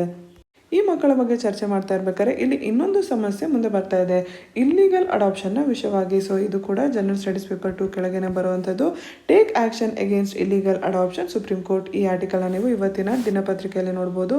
ನಾವು ಕಳೆದ ವಾರ 2 ಜೂನ್ ಸಂಚಿಕೆಯಲ್ಲಿ NCPCR national commission for protection of child rights ಈ ಒಂದು ಸಂಸ್ಥೆ ಎಷ್ಟು ಮಕ್ಕಳು ಮಾರ್ಚ್ 2020 ಲಾಸ್ಟ್ ಇಯರಿಂದ ಇಲ್ಲಿಯವರೆಗೆ ಅನಾಥರಾಗಿದ್ದಾರೆ, ಅಬ್ಯಾಂಡನ್ ಆಗಿದ್ದಾರೆ, ತನ್ನ ಪೇರೆಂಟ್ಸ್ನ ಕಳ್ಕೊಂಡಿದ್ದಾರೆ, ಈ ಮಾಹಿತಿಯನ್ನು ನಾವು ನೋಡಿದ್ವಿ. ಸೊ ಈಗ ಅದರ ಅಪ್ಡೇಟೆಡ್ ಡೀಟೇಲ್ಸ್ ಏನು ಅಂತಂದರೆ ಏಪ್ರಿಲ್ 1, 2021 ಹಾಗೂ ಜೂನ್ 5, 2021 ಕೇವಲ ಈ ಅವಧಿಯಲ್ಲೇ 3621 ಮಕ್ಕಳು ನಮ್ಮ ದೇಶದ ಒಳಗೆ ಅನಾಥರಾಗಿದ್ದಾರೆ. ಈ ಮಕ್ಕಳಿಗೆ 2 ರೀತಿ ಸಮಸ್ಯೆ ಆಗ್ತದೆ. ಒಂದು ಇಲ್ಲಿಗಲ್ ಅಡಾಪ್ಷನ್, ಇನ್ನೊಂದು ಚೈಲ್ಡ್ ಟ್ರಾಫಿಕಿಂಗ್. ನಮ್ಮ ದೇಶದೊಳಗೆ ಒಂದು ಮಗುವನ್ನು ಅಡಾಪ್ಟ್ ಮಾಡ್ಕೋಬೇಕು ಅಂತಂದರೆ ಸೆಂಟ್ರಲ್ ಅಡಾಪ್ಷನ್ ರಿಸೋರ್ಸ್ ಅಥಾರಿಟಿ ಕಾರಾ ಇದೊಂದು ಸ್ಟ್ಯಾಚ್ಯೂಟ್ರಿ ಬಾಡಿ ವಿಮೆನ್ ಹಾಗೂ ಚೈಲ್ಡ್ ಡೆವಲಪ್ಮೆಂಟ್ ಮಿನಿಸ್ಟ್ರಿ ಕೆಳಗೆ. ಸೊ ಈ ಮಿನಿಸ್ಟ್ರಿ ಕೆಳಗೆ ಇರುವಂಥ ಈ ಸ್ಟ್ಯಾಚ್ಯೂಟ್ರಿ ಬಾಡಿಯನ್ನು ನಾವು ಇನ್ವಾಲ್ವ್ ಮಾಡ್ಕೊಂಡೇ ಮಗುವನ್ನು ಅಡಾಪ್ಟ್ ಮಾಡ್ಕೋಬೇಕಾಗುತ್ತೆ. ಆದರೆ ಈಗ ಯಾವ ಮಕ್ಕಳು ಅನಾಥರಾಗ್ತಾ ಇದ್ದಾರೆ ಅವ್ರ ಬಗ್ಗೆ ಮಾಹಿತಿಯನ್ನು ಸೋಷಿಯಲ್ ಮೀಡಿಯಾದಲ್ಲಿ ಹಾಕುವಂಥದ್ದು, ಅವರ ಐಡೆಂಟಿಟೀಸ್ನ ರಿವೀಲ್ ಮಾಡುವಂಥದ್ದು, ಇದ್ರ ಮೂಲಕ ಇಲ್ಲೀಗಲ್ ಅಡಾಪ್ಷನ್ ನಡೀತಾ ಇದೆ. ಆದರೆ ಹಾಗೆ ನಡೆಯೋ ಹಾಗಿಲ್ಲ. ಜುವೆನೈಲ್ ಜಸ್ಟಿಸ್ ಆ್ಯಕ್ಟ್ 2015 ಈ ಕಾಯ್ದೆಯ ಕೆಳಗೆ ಏನು ಪ್ರೊವಿಷನ್ಸ್ ಇದೆ ಹಾಗೂ ಈ ಕಾಯ್ದೆಯ ಕೆಳಗೇನೆ ಏನು ಸೆಂಟ್ರಲ್ ಅಡಾಪ್ಷನ್ ರಿಸೋರ್ಸ್ ಅಥಾರಿಟಿ ಕಾರಾದ ರಚನೆ ಆಗಿದೆ. ಅದರ ಮೂಲಕನೇ ಪ್ರತಿಯೊಂದು ಅಡಾಪ್ಷನ್ಸ್ ಆಗಬೇಕು. ಹಾಗಾಗಿ ಇಲ್ಲಿಗಲ್ ಅಡಾಪ್ಷನ್ಸ್ ಬಗ್ಗೆ ಕ್ರಮ ತಗೊಳ್ಳಿ ಅಂತ ಇಲ್ಲಿ ಸುಪ್ರೀಂ ಕೋರ್ಟ್ ಹೇಳ್ತಾ ಇದೆ. ಇನ್ನೊಂದು ಇಲ್ಲಿ ಚೈಲ್ಡ್ ಟ್ರಾಫಿಕಿಂಗ್ ಬಗ್ಗೆ ಹೇಳ್ತಿರೋವಂಥದ್ದು. NCPCRನ ಪ್ರಕಾರ ಚೈಲ್ಡ್ ಟ್ರಾಫಿಕಿಂಗ್ನ ಕೇಸಸ್ ತುಂಬ ಜಾಸ್ತಿ ಆಗ್ತಾ ಇದೆ. ಹಾಗಾಗಿ ಅದರ ಬಗ್ಗೆ ಈಗಾಗಲೇ ಸುಪ್ರೀಂ ಕೋರ್ಟ್ ಕಳೆದ ವಾರದ ಸಂಚಿಕೆಯಲ್ಲೇ ನಾವು ಚರ್ಚೆ ಮಾಡಿದ ಹಾಗೆ ಸ್ಟೇಟ್ಸ್ಗೆ, ಯೂನಿಯನ್ ಟೆರಿಟರೀಸ್ಗೆ ಕೋವಿಡ್-19 ಪ್ಯಾಂಡಮಿಕ್ಕಿಂದ ಎಫೆಕ್ಟ್ ಆದಂಥ ಮಕ್ಕಳ ಬಗ್ಗೆ ಮಾಹಿತಿಯನ್ನು ಪಡ್ಕೊಳೋದಕ್ಕೆ ಹೇಳಿತು. ವೆಲ್ಫೇರ್ ಸ್ಕೀಮ್ಸ್ನ ಅವ್ರಿಗೆ ಆರಂಭ ಮಾಡೋದಕ್ಕೆ ಹೇಳಿತು. ಹಾಗೆ ಈ ಮಕ್ಕಳಿಗೆ ಹಾಗೂ ಸಂಬಂಧಪಟ್ಟ ಜನರಿಗೆ ಜುವೆನೈಲ್ ಜಸ್ಟಿಸ್ ಆ್ಯಕ್ಟ್ ಕೆಳಗೆ ಅವರ ಅಧಿಕಾರಗಳು ಏನು, ಹಕ್ಕುಗಳು ಏನು ಅಂತ ಕೂಡ ತಿಳಿಸ್ಕೊಡ್ಬೇಕು ಅಂತ ಸುಪ್ರೀಂ ಕೋರ್ಟ್ ಹೇಳ್ತಾ ಇದೆ. ಸೊ ಕೋವಿಡ್-19 ಪ್ಯಾಂಡಮಿಕ್ಕಿಂದ ತುಂಬ ತೀವ್ರವಾಗಿ ಪರಿಣಾಮ ಆಗಿರುವಂಥ ಮಕ್ಕಳು ಇಲ್ಲಿಗಲ್ ಅಡಾಪ್ಷನ್ ಆಗದೆ ಇರೋ ರೀತಿಯಲ್ಲಿ, ಚೈಲ್ಡ್ ಟ್ರಾಫಿಕಿಂಗ್ ಆಗದೆ ಇರೋ ರೀತಿಯಲ್ಲಿ, ಹಾಗೆ ಅವರ ಶಿಕ್ಷಣ ಕಂಟಿನ್ಯೂ ಆಗಲಿ ಅನ್ನೋ ರೀತಿಯಲ್ಲಿ ಕೆಲವೊಂದು ಡೈರೆಕ್ಷನ್ಸ್ನ ಸುಪ್ರೀಂ ಕೋರ್ಟ್ ಇಲ್ಲಿ ಸರ್ಕಾರಗಳಿಗೆ ಕೊಡ್ತಾ ಇದೆ. ನಿಮ್ಮ main syllabus general studies paper 2 governance social justice ಕೆಳಗೆ ಬರುವಂಥ ಇಂಪಾರ್ಟೆಂಟ್ ಆರ್ಟಿಕಲ್ಸ್ ಇವೆರಡೂ. ನಿಮ್ಮಲ್ಲಿ ಗಂಗಾಧರ್ ಅನ್ನೋರು ಒಂದು ಪ್ರಶ್ನೆಯನ್ನು ಕೇಳಿದರು. ನಾವು ಮೇನ್ಸಲ್ಲಿ ಪಾಯಿಂಟ್ಸ್ನ ಬಳಸ್ಕೊಳ್ಳಿ ಅಂದಾಗ ಆದರೆ ಏನು ಅರ್ಥ ಅಂತ. ಈಗ ಉದಾಹರಣೆಗೆ ಮಕ್ಕಳ ಮೇಲೆ ಏನು ಇಂಪ್ಯಾಕ್ಟ್ ಆಗಿದೆ ಕೋವಿಡ್-19 ಪ್ಯಾಂಡಮಿಕ್ಕಿಂದ ಅಂತ ಒಂದು ಪ್ರಶ್ನೆ ಬಂತು ಅಂತ ಇಟ್ಕೊಳ್ಳಿ. ಸೊ ಮಕ್ಕಳ ಮೇಲೆ ಏನು ಇಂಪ್ಯಾಕ್ಟ್ ಆಗಿದೆ? ಮೊದಲು ಶಿಕ್ಷಣ ಆನ್ಲೈನ್ ಆಯಿತು, ಅದರಿಂದ ಏನು ಸಮಸ್ಯೆ ಆಯಿತು? ಮನೆಯೆಲ್ಲ ಇರಬೇಕಾಯಿತು, ಅಥವಾ ಅದರಿಂದ ಏನು ಸೈಕಲಾಜಿಕಲ್ ಸಮಸ್ಯೆಗಳಾಗಿರ್ಬೋದು. ಮೂರನೇದು, ಈಗ ಮಕ್ಕಳು ಕೋವಿಡ್-19 ಪ್ಯಾಂಡಮಿಕ್ಕಿಂದ ಏನು ಅನಾಥರಾಗಿದ್ದಾರೆ, ಅದ್ರ ಬಗ್ಗೆ ನಾವು ಸ್ಟ್ಯಾಟಿಸ್ಟಿಕ್ಸ್ನ ಕಳೆದ ವಾರ ನೋಡಿದ್ವಿ. ಆ ಅಂಕಿಅಂಶನ ನೀವು ಬಳಸ್ಕೋಬೇಕಾಗತ್ತೆ. ಯಾಕಂದರೆ ತೀವ್ರವಾದ ಪರಿಣಾಮ ಈ ಮಕ್ಕಳ ಮೇಲೇ ಬಿದ್ದಿರೋದು. ಆ ಫ್ಯಾಕ್ಟ್ನ ಮೆನ್ಷನ್ ಮಾಡಿ ಈ ಮಕ್ಕಳಿಗೆ ಏನು ಸಮಸ್ಯೆ ಇದೆ, ಚೈಲ್ಡ್ ಟ್ರಾಫಿಕಿಂಗ್ ಇರ್ಬೋದು, ಇಲ್ಲಿಗಲ್ ಅಡಾಪ್ಷನ್ ಇರ್ಬೋದು, ಹಾಗೆ ಅವರ ಶಿಕ್ಷಣ ಹೇಗೆ ಕಂಟಿನ್ಯೂ ಮಾಡೋದು, ತಕ್ಷಣದ ಸಮಸ್ಯೆಗಳೇನಿದೆ ಅವು, ನಂತರ ಏನು ಸಮಸ್ಯೆಗಳಾಗ್ಬೋದು, ಅಂದರೆ ಅವರ ಪ್ರಾಪರ್ಟಿ ರೈಟ್ಸ್ ಇರ್ಬೋದು, ಏನೇನು ಈಗ ಸುಪ್ರೀಂ ಕೋರ್ಟಲ್ಲಿ ಚರ್ಚೆ ಆಗ್ತಾ ಇದೆ ಅವೆಲ್ಲ ವಿಷಯಗಳು ಇಂಪಾರ್ಟೆಂಟ್ ಆಗುತ್ತೆ. ಸೊ ಫ್ಯಾಕ್ಟ್ಸ್ ಹಾಗೂ ಇಶ್ಯೂಸ್ ಎರಡನ್ನೂ ನೀವು ಆನ್ಸರಲ್ಲಿ ಬರೀಬೇಕಾಗುತ್ತೆ. ಪ್ರಶ್ನೆಯಲ್ಲಿ ಮುಂದುವರಿಸ್ತಾ ಗೌರ್ಮೆಂಟ್ ಏನು ಮಾಡ್ತಾ ಇದೆ ಇದ್ರ ಬಗ್ಗೆ ಅಂತ ಪ್ರಶ್ನೆ ಬಂತು ಅಂದರೆ ನಾವೇನು PM ಕೇರ್ ಸ್ಕೀಮ್ ಬಗ್ಗೆ ಈಗಾಗಲೇ ದಿನಪತ್ರಿಕೆ ವಿಶ್ಲೇಷಣೆಯಲ್ಲಿ ಚರ್ಚೆ ಮಾಡಿದ್ವಿ, ಅದನ್ನು ಬರೀಬೇಕಾಗತ್ತೆ. ಇನ್ನು ಮುಂದೆ ಕೂಡ ಇದ್ರ ಬಗ್ಗೆ ಚರ್ಚೆ ಬರುತ್ತೆ. ಸೊ ಎಷ್ಟರ ಮಟ್ಟಿಗೆ ರಾಜ್ಯಗಳು ವೆಲ್ಫೇರ್ ಸ್ಕೀಮ್ಸ್ನ ತೊಗೊಂಬರ್ತವೆ, ಇಂಪ್ಲಿಮೆಂಟ್ ಮಾಡ್ತವೆ, ಕೇಂದ್ರ ಸರ್ಕಾರ ಏನು ಮಾಡುತ್ತೆ, ಅದನ್ನೆಲ್ಲ ನೀವು ಆ ಆನ್ಸರ್ ಒಳಗೆ ಬರೀಬೇಕಾಗುತ್ತೆ. ಮುಂದುವರಿತಾ ಎಡಿಟೋರಿಯಲ್ ಆರ್ಟಿಕಲ್ಸ್ ಕಡೆ ಹೋಗೋಣ. ನಿಮ್ಮ ಜನರಲ್ ಸ್ಟಡೀಸ್ ಪೇಪರ್ 3 ಹಾಗೂ prelim syllabus science and technology ಕೆಳಗೆ ಬರುವಂಥ article bring genomic sequencing into the pandemic fight. Genome sequencing ಅಥವಾ ಜಿನೋಮಿಕ್ ಸೀಕ್ವೆನ್ಸಿಂಗ್ ಅಂದರೆ ಏನು? ಮೊದಲು ಜಿನೋಮ್ ಅಂದರೆ ಏನು ಅಂತ ತಿಳ್ಕೊಳ್ಳೋಣ. ಜಿನೋಮ್ ಅಂತ ಅಂದರೆ ಒಂದು ಆರ್ಗ್ಯಾನಿಸಮ್ನ ಕಂಪ್ಲೀಟ್ ಜೆನೆಟಿಕ್ ಮೆಟೀರಿಯಲ್. ಒಂದು ಜೀವಿಯ ರಚನೆ ಹೇಗೆ ಆಗಿದೆ ಅನ್ನೋವಂಥ ಮಾಹಿತಿ ನಮಗೆ ಈ ಜಿನೋಮಿಂದ ಸಿಗುತ್ತೆ. ಮನುಷ್ಯನಲ್ಲಿ ಅದು DNA ಮೂಲಕ ಸಿಗುತ್ತೆ. ಒಂದು ವೈರಸ್ನ ಜಿನೋಮ್ DNA ಆಗಿರ್ಬೋದು ಅಥವಾ RNA ಆಗಿರ್ಬೋದು. DNA ಅಂತಂದರೆ ಡಿಆಕ್ಸಿರೈಬೋನ್ಯೂಕ್ಲಿಕ್ ಆ್ಯಸಿಡ್, RNA ಅಂತಂದರೆ ರೈಬೋನ್ಯೂಕ್ಲಿಕ್ ಆ್ಯಸಿಡ್. ನಾವಿಲ್ಲಿ ಚರ್ಚೆ ಮಾಡ್ತಾ ಇರೋವಂಥ ಕೊರೋನಾ ವೈರಸ್ RNAಯಿಂದ ಮಾಡಿರುವಂಥದ್ದು. ಜಿನೋಮ್ ಸೀಕ್ವೆನ್ಸಿಂಗ್ ಅಂದರೆ ಏನು? ಇದೊಂದು ತಂತ್ರಜ್ಞಾನ. ಈ ತಂತ್ರಜ್ಞಾನದ ಮೂಲಕ DNA ಒಳಗೆ ಅಥವಾ RNA ಒಳಗೆ ಏನು ಜೆನೆಟಿಕ್ ಇನ್ಫಾರ್ಮೇಷನ್ ಇರುತ್ತೆ ಅದನ್ನು ತಿಳ್ಕೊಳೋದು, ಇಂಟರ್ಪ್ರಿಟೇಷನ್ ಮಾಡೋದು ಈ ಜಿನೋಮ್ ಸೀಕ್ವೆನ್ಸಿಂಗ್ ಮೂಲಕ ನಾವು ಮಾಡ್ತೀವಿ. ಇವತ್ತಿನ ಸಾಂಕ್ರಾಮಿಕದ ಪರಿಸ್ಥಿತಿಯಲ್ಲಿ ಈ ಜಿನೋಮ್ ಸೀಕ್ವೆನ್ಸಿಂಗ್ನ ಮಹತ್ವ ಏನು? ಈಗ ಕೊರೋನಾ ವೈರಸ್ನ ಸಾಕಷ್ಟು ವೇರಿಯಂಟ್ಸ್ ನೋಡಿದ್ವಿ ನಾವು. ಕೆಲವೊಂದು ವೇರಿಯಂಟ್ಸ್ನ ನಾವು ವೇರಿಯಂಟ್ಸ್ ಆಫ್ ಕನ್ಸರ್ನ್ ಅಂತ ಕೂಡ ವರ್ಲ್ಡ್ ಹೆಲ್ತ್ ಆರ್ಗನೈಸೇಷನ್ನ ಮೂಲಕ ಗುರುತಿಸಿದ್ವಿ. ಯಾಕೆ ಗುರುತಿಸಿದ್ವಿ? ಕೆಲವೊಂದು ವೇರಿಯಂಟ್ಸ್ ಏನಿದ್ದಾವೆ ಅವುಗಳು ತುಂಬ ಬೇಗ ಟ್ರಾನ್ಸ್ಮಿಟ್ ಆಗ್ತಾಯಿದೆ, ಅಂದರೆ ಬೇಗ ಹರಡ್ತಾ ಇದೆ. ನಾವು ಟೆಸ್ಟ್ ಏನು ಮಾಡ್ತಾ ಇದ್ವಿ ಅದನ್ನು ತಪ್ಪಿಸ್ಕೋತಾ ಇದೆ. ಹಾಗಾದಾಗ ಅವುಗಳನ್ನ ನಾವು ನಿಯಂತ್ರಣ ಮಾಡೋದು, ಅಂದರೆ ಈ ಸಾಂಕ್ರಾಮಿಕವನ್ನು ತಡೆಗಟ್ಟೋದು ತುಂಬ ಕಷ್ಟ ಆಗುತ್ತೆ. ಅದರಲ್ಲಿ ನಮಗೆ ಈ ಜಿನೋಮ್ ಸೀಕ್ವೆನ್ಸಿಂಗ್ ಉಪಯೋಗ ಆಗುತ್ತೆ. ಈ ಜಿನೋಮ್ ಸೀಕ್ವೆನ್ಸಿಂಗ್ನ ಮೂಲಕ ನಾವು ಬೇರೆ ಬೇರೆ ವೇರಿಯಂಟ್ಸ್ ಏನು ಬರ್ತಾ ಇದೆ, ಅದರಲ್ಲಿ ಏನು ವ್ಯತ್ಯಾಸ ಆಗ್ತಾ ಇದೆ ಅದನ್ನು ತಿಳ್ಕೊಂಡು ಈಗ ಕೋವಿಡ್-19ನ ನಾವು ತಡೆಗಟ್ಟಕ್ಕೆ ಹೊಸ ಗೈಡ್ಲೈನ್ಸ್ನ ಏನು ತರ್ತಾ ಇದ್ದೀವಿ ಅದರಲ್ಲಿ ಬದಲಾವಣೆಗಳನ್ನ ಅಡಾಪ್ಟ್ ಮಾಡ್ಕೊಳಕ್ಕೆ ನಮಗೆ ಸಾಧ್ಯ ಆಗುತ್ತೆ. ನಾವು UK, US ಈ ಪ್ರದೇಶಗಳಲ್ಲಿ, ಈ ದೇಶಗಳಲ್ಲಿ ಇವತ್ತು ಏನು ಕೋವಿಡ್ ಸಾಂಕ್ರಾಮಿಕನ ತಡೆಗಟ್ಟೋಕ್ಕೆ ಸಾಧ್ಯ ಆಗ್ತಾ ಇದೆ ಅದನ್ನು ಹೇಳ್ತಾ ಇರ್ಬೇಕಾದ್ರೆ ಜಾಸ್ತಿ ಕ್ರೆಡಿಟ್ ನಾವು ವ್ಯಾಕ್ಸಿನ್ಗೆ ಕೊಡ್ತಾ ಇದ್ದೀವಿ. ಅಂದರೆ ಅವರ ಜನಸಂಖ್ಯೆಗೆಲ್ಲ ವ್ಯಾಕ್ಸಿನ್ ಕೊಟ್ಬಿಟ್ಟಿದ್ದಾರೆ, ಹಾಗಾಗಿ ತಡೆಗಟ್ಟಕ್ಕೆ ಸಾಧ್ಯ ಆಗ್ತಾ ಇದೆ ಅಂತ. ಆದರೆ ಅದೊಂದೇ ಅಲ್ಲ, ಈ ದೇಶಗಳು ಜೊತೆಗೆ ಜಿನೋಮ್ ಸೀಕ್ವೆನ್ಸಿಂಗ್ ಕೂಡ ಮಾಡಿದೆ. ಅದರ ಮೂಲಕ ಹೊಸ ಹೊಸ ಏನು ವೇರಿಯಂಟ್ಸ್ ಬರುತ್ತೆ ಅದನ್ನು ತಿಳ್ಕೊಂಡು ಸರಿಯಾದ ಸಮಯಕ್ಕೆ ಪಾಲಿಸಿಯಲ್ಲಿ ಬದಲಾವಣೆಗಳನ್ನ ಮಾಡಿಕೊಂಡು ಇಲ್ಲಿ ಸಾಂಕ್ರಾಮಿಕವನ್ನು ತಡೆಯೋಕ್ಕೆ ಸಾಧ್ಯ ಆಗಿದೆ. ಆದರೆ ಭಾರತದಲ್ಲಿ ಎಷ್ಟು ಜೀನೋಮ್ ಸೀಕ್ವೆನ್ಸಿಂಗ್ ನಡೀತಾ ಇದೆ, ಅದು ತುಂಬ ಕಮ್ಮಿ ನಡೀತಾ ಇದೆ. ಎಷ್ಟು ನಡಿಬೇಕೋ ಅಷ್ಟು ನಡೀತಾನೆ ಇಲ್ಲ. ಅದ್ರ ಜೊತೆಗೆ ಏನು ಇನ್ಫಾರ್ಮೇಷನ್ ಸಿಕ್ಕಿರುತ್ತೆ ಸೈಂಟಿಫಿಕ್ ಕಮ್ಯುನಿಟಿಯಿಂದ ಅದನ್ನು ಉಪಯೋಗಿಸ್ಕೊಳ್ತಾ ಇಲ್ಲ. ಅದ್ರ ಬಗ್ಗೆ ಪಬ್ಲಿಕ್ ಅನೌನ್ಸ್ಮೆಂಟ್ ಕೂಡ ಸರ್ಕಾರ ಬೇಗ ಮಾಡ್ತಾ ಇಲ್ಲ. ಇದೆರಡರಲ್ಲೂ ನಾವು ಹಿಂದೆ ಇದ್ದೀವಿ ಅಂತ ಈ ಆರ್ಟಿಕಲಲ್ಲಿ ಪಾಯಿಂಟ್ ಮಾಡ್ತಾ ಇದ್ದಾರೆ. ಅದಕ್ಕಾಗಿ ಈಗ ಭಾರತ ಏನು ಮಾಡಬೇಕು, ಮೊದಲು ಜಿನೋಮ್ ಸೀಕ್ವೆನ್ಸಿಂಗ್ನ ಜಾಸ್ತಿ ಮಾಡಬೇಕು. ಅಂದರೆ ಡಿಸ್ಟ್ರಿಕ್ಟ್ ಲೆವೆಲಲ್ಲಿ ಬೇರೆ ಬೇರೆ ಲೆವೆಲಲ್ಲಿ ಸೀಕ್ವೆನ್ಸಿಂಗ್ನ ಜಾಸ್ತಿ ಮಾಡಬೇಕು. ವ್ಯಾಕ್ಸಿನ್ ಎಫೆಕ್ಟಿವ್ನೆಸ್ಗೆ ಏನು ಸರ್ಕಾರದಿಂದ ಸಪೋರ್ಟ್ ಸಿಗ್ತಾ ಇದೆ, ಇನ್ವೆಸ್ಟ್ಮೆಂಟ್ ಸಿಗ್ತಾ ಇದೆ, ಅದನ್ನು ಜಾಸ್ತಿ ಮಾಡಬೇಕು. ಸೊ ಜಿನೋಮ್ ಸೀಕ್ವೆನ್ಸಿಂಗ್ ನಡೀತಾ ಇದೆ, ಸೈಂಟಿಫಿಕ್ ರಿಸರ್ಚ್ ನಡೀತಾ ಇದೆ. ಇದರಿಂದ ನಮಗೆ ಮಾಹಿತಿ ಸಿಕ್ತು ಅಂತಂದರೆ ಆ ಮಾಹಿತಿ ಯಾವಾಗ ಉಪಯೋಗ ಆಗುತ್ತೆ, ಅದನ್ನು ಸರ್ಕಾರ ಕಾರ್ಯರೂಪಕ್ಕೆ ತೊಗೊಂಬಂದಾಗ. ಸರ್ಕಾರ ಯಾವಾಗ ಕಾರ್ಯರೂಪಕ್ಕೆ ತರ್ಬೋದು, ತನ್ನ ಪಾಲಿಸಿಯಲ್ಲಿ ಅದು ಬದಲಾವಣೆಗಳನ್ನ ಮಾಡಿಕೊಂಡಾಗ. ಸರಿಯಾದ ಸಮಯಕ್ಕೆ ಜನರಿಗೆ ಪಬ್ಲಿಕ್ ಹೆಲ್ತ್ ಅನೌನ್ಸ್ಮೆಂಟ್ನ ಮುಖಾಂತರ ಮಾಹಿತಿಯನ್ನು ತಲುಪಿಸೋದ್ರ ಮುಖಾಂತರ. ಈಗ ಕೆಲವೊಂದು ರಾಜ್ಯಗಳಲ್ಲಿ ಈಗಾಗಲೇ ಕೋವಿಡ್-19 ರಿಸ್ಟ್ರಿಕ್ಷನ್ಸ್ನ ಕಮ್ಮಿ ಮಾಡ್ತಾ ಇದ್ದಾರೆ. ಸೊ ಆ ರೀತಿ ಕಮ್ಮಿ ಮಾಡೋದಕ್ಕೆ ಈ ಮಾಹಿತಿಗಳನ್ನ ನಾವು ಉಪಯೋಗಿಸ್ಕೋಬೋದು. ಇವತ್ತು ಭಾರತ ಯಾವ ಪರಿಸ್ಥಿತಿಯಲ್ಲಿದೆ, ಅದರಿಂದ ಹೊರಗೆ ಬರಬೇಕು ಅಂತಂದರೆ ಜಿನೋಮ್ ಸೀಕ್ವೆನ್ಸಿಂಗ್ ಕೇವಲ ಒಂದು ಚಾಯ್ಸ್ ಅಲ್ಲ, ಅದು ಅಬ್ಸಲ್ಯೂಟ್ ಎಸೆನ್ಷಿಯಲ್, ಅದರ ಅತ್ಯಗತ್ಯ ಇದೆ ಅಂತ ಈ ಆರ್ಟಿಕಲಲ್ಲಿ ನಮಗೆ ಹೇಳ್ತಾ ಇದ್ದಾರೆ. ಮುಂದೆ ಚರ್ಚೆ ಮಾಡ್ತಾ ಇರುವಂಥ editorial article general studies paper 2 governance ಕೆಳಗೆ ಬರುವಂಥದ್ದು ಸ್ಟೇಟ್ ಇಂಟರ್ವೆನ್ಷನ್ಸ್ ಲಕ್ಷದ್ವೀಪ್ಸ್ ಫ್ಯೂಚರ್. ಲಕ್ಷದ್ವೀಪ್ ಅನ್ನೋದು ಭಾರತದ ಒಂದು ಯೂನಿಯನ್ ಟೆರಿಟರಿ, ಇದು ಒಂದು ಐಲ್ಯಾಂಡ್ ಅಲ್ವಾ. ಈ ಐಲ್ಯಾಂಡ್ನಲ್ಲಿ ಇರುವಂಥ ಅಡ್ಮಿನಿಸ್ಟ್ರೇಟರ್ ಕೆಲವೊಂದು ಪ್ರಪೋಸಲ್ಸ್ನ ತೊಗೊಂಬಂದಿದ್ದಾರೆ ಲಕ್ಷದ್ವೀಪ್ಗಾಗಿ. ಈ ಪ್ರಪೋಸಲ್ಸ್ ಏನಿದೆ ಅದು ಕಾಂಟ್ರವರ್ಷಿಯಲ್ ಆಗಿದೆ. ಈ ಪ್ರಪೋಸಲ್ಸ್ನ regulations of peace, progress and good government ಅಂತ ಕರೀತಾ ಇದ್ರ ಒಳಗೆ Lakshadweep development authority regulation, prevention of anti social activities regulation, Lakshadweep panchayat regulation, Lakshadweep animal preservation regulation ಇವನ್ನೆಲ್ಲ ತೊಗೊಂಬರ್ತಾ ಇದ್ದಾರೆ. ಯಾಕೆ ಇದು ಕಾಂಟ್ರವರ್ಷಿಯಲ್ ಆಗಿರುವಂಥದ್ದು? ಈ ಪ್ರಪೋಸಲ್ಗಳನ್ನ ಕಾರ್ಯರೂಪಕ್ಕೆ ತರಕ್ಕೆ, ಅಭಿವೃದ್ಧಿಯನ್ನು ತೊಗೊಂಡು ಬರೋದಕ್ಕೆ ಸರ್ಕಾರಕ್ಕೆ ಏನು ಪ್ರೈವೇಟ್ ಲ್ಯಾಂಡ್ನ ಅಕ್ವೈರ್ ಮಾಡುವಂಥ ಅಧಿಕಾರ ಇದೆ ಪಬ್ಲಿಕ್ ಪರ್ಪಸ್ಗೆ, ಅದನ್ನು ಉಪಯೋಗಿಸ್ಕೊಳ್ಳಲಾಗ್ತಾ ಇದೆ. ಆದರೆ ಸುಪ್ರೀಂ ಕೋರ್ಟ್ ಈಗಾಗಲೇ ದೇವಶರಣ್ versus state of Uttar Pradesh ಈ ಕೇಸಲ್ಲಿ ಒಂದು ಸ್ಪಷ್ಟತೆಯನ್ನು ಕೊಟ್ಟಿದೆ. ಪಬ್ಲಿಕ್ ಪರ್ಪಸ್ ಅಂದರೆ ಏನು? ಸರ್ಕಾರ ಒಂದು ಲ್ಯಾಂಡನ್ನು ಪಬ್ಲಿಕ್ ಪರ್ಪಸ್ಗಾಗಿ ಅಕ್ವೈರ್ ಮಾಡ್ತಾ ಇದೆ, ಅದರಿಂದ ಕೆಲವೊಂದು ಜನಾಂಗಕ್ಕೆ ಉಪಯೋಗ ಆಯಿತು ಅಂತ ಇಟ್ಕೊಳ್ಳಿ. ಆದರೆ ಅದರಿಂದಾಗಿ ಇನ್ನೊಂದು ಲಾರ್ಜ್ ಸೆಕ್ಷನ್, ಎಸ್ಪೆಷಲಿ ಕಾಮನ್ ಜನರಿಗೆ ಅದರಿಂದ ಸಮಸ್ಯೆ ಆಯಿತು, ಅವರ ಇಂಟ್ರೆಸ್ಟಲ್ಲಿ ಅದು ಇಲ್ಲ ಅಂತಂದರೆ ಅದು ಪಬ್ಲಿಕ್ ಪರ್ಪಸ್ ಆಗಲ್ಲ ಅಂತ ಸುಪ್ರೀಂ ಕೋರ್ಟ್ ಸ್ಪಷ್ಟತೆಯನ್ನು ಕೊಟ್ಟಿದೆ. ಸೊ ಈ ಪ್ರಪೋಸಲ್ನ ಮೂಲಕ ಏನು ಪಬ್ಲಿಕ್ ಪರ್ಪಸ್ಗೆ ಪ್ರೈವೇಟ್ ಲ್ಯಾಂಡ್ ಅಕ್ವೈರ್ ಮಾಡೋಕ್ಕೆ ಪ್ರಯತ್ನ ಆಗ್ತಾ ಇದೆ, ಅದು ಮತ್ತೆ ಕೋರ್ಟ್ ಕಡೆ ಹೋಗೋದು ಗ್ಯಾರಂಟಿ. ಎರಡನೇದು, ಈಗಾಗಲೇ ಹೈಕೋರ್ಟ್ ಆಫ್ ಕೇರಳ ಲಕ್ಷದ್ವೀಪ್ನ ಒಂದು ರೀತಿ ರೆಕಗ್ನೈಸ್ ಮಾಡಿದೆ. ಏನಂತ ರೆಕಗ್ನೈಸ್ ಮಾಡಿದೆ? ಅದಕ್ಕೆ ಒಂದು ಸ್ಪೆಷಲ್ ಸ್ಟೇಟಸ್ ಇದೆ. ಲಕ್ಷದ್ವೀಪಲ್ಲಿ ಇರುವಂಥ ಎಥ್ನಿಕ್ ಕಲ್ಚರ್, ಟ್ರೆಡಿಷನ್ನ ಪ್ರೊಟೆಕ್ಟ್ ಮಾಡ್ಕೊಳಕ್ಕೆ ಅದಕ್ಕೆ ಹಕ್ಕಿದೆ ಅಂತ. ಅಲ್ಲಿ ಇರುವಂಥ ಪರಿಸರ ಏನಿದೆ ಅದನ್ನು ಸಂರಕ್ಷಣೆ ಮಾಡೋದಕ್ಕೆ, ಹಾಗೂ ಬೇರೆ ಜನ, ನಾವು ಮೈನ್ ಲ್ಯಾಂಡರ್ಸ್ ಆಗ್ತೀವಿ, ನಾವು ಅಲ್ಲಿ ಇಂಟರ್ಫಿಯರ್ ಆಗಬಾರ್ದು ಅನ್ನೆಸೆಸರಿ ಅಂತ ಕೂಡ ಹೈಕೋರ್ಟ್ 2019 ಹೇಳಿದೆ.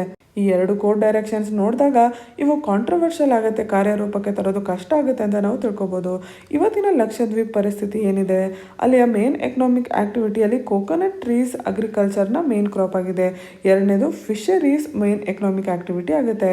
ಒಂದು ಕಡೆ ಇಲ್ಲಿಯ ಜನರಿಗೆ ಹೈ ಲಿಟ್ರಸಿ ಇದ್ರೂ ಕೂಡ ತುಂಬ ಅನ್ಎಂಪ್ಲಾಯ್ಮೆಂಟ್ ಇದೆ.